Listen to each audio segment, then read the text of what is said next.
Louise, you're in Hobart, obviously. How's impartiality work on the ABC in Tassie? Oh, well, when it comes to the ABC down here, my experience is that if you can find a reporter that's able to manage their bias on the ABC, you're doing well. They do exist, but they're few and far between. But that clip there, that was really blatant. And the fact that there was such a delay, and also that item was pre-recorded. So there was an opportunity for somebody to catch that before it went to air. So let's hope this is the start of an awakening that the ABC need to do their job around impartial reporting. Louise, I was talking earlier to Barnaby Joyce. He was out the back of his property in northern New South Wales, and he talked very passionately about Australia's working poor in his area. Tasmania, how difficult and is the cost of living biting on average Tasmanians? The world for a lot of Tasmanians has changed completely over a relatively short period of time. And we used to be a relatively cheap place to live. You could buy a 3-bedroom home for, a few $100,000, and the prices have doubled.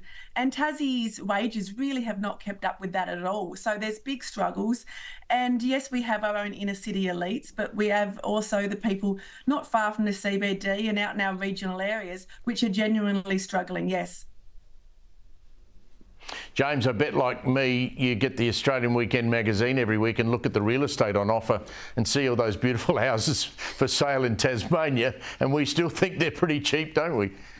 Oh, look, Louise, from where I'm sitting in Sydney, Tasmania just looks so affordable. I'd move there tomorrow and live in luxury if I could. But you're right, you look at the real estate pages in Sydney, and whether you're wanting to purchase a property or find a rental, the prices are exorbitant. But, then you go to the groceries and think, well, I'll just get some comfort food, but you can't afford that either. James, you tried to get a tradie lately? Well, I haven't, Steve, but my son just went for an apprenticeship as a tradie, and what I was fascinated about was that he applied one time, had one interview, and immediately got the job, which says to me there's a massive lack of tradies at the moment. I mean, there's reports that plumbers and electricians are charging 50, 60% more than they normally would because people have no other option. And so for my 18-year-old son, decided he wanted to be a plumber. As I said, he got a job literally like that. There is such a shortage of people in the trades right now. Louise, similar problem in Tasmania? You can't get tradies? Yeah, we can't get tradies, but also perhaps James's son's just fantastic. It could also be that that's the case, and he was the top pick.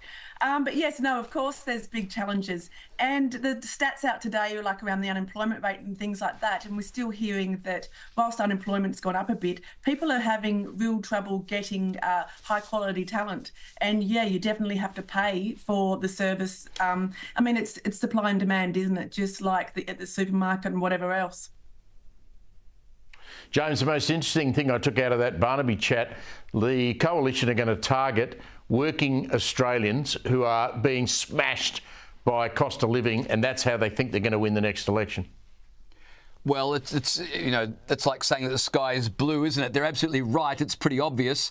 And the way you win elections is you appeal to the economics that people are facing. And right now, everyone is struggling with cost of living. The government keeps saying, we've got a plan, we've got a plan. Jim Chalmers keeps writing essays and publishing them, but nothing ever happens. Well, if the coalition can have a decent plan, they'll romp it in. Thanks, James. Thanks, Louise.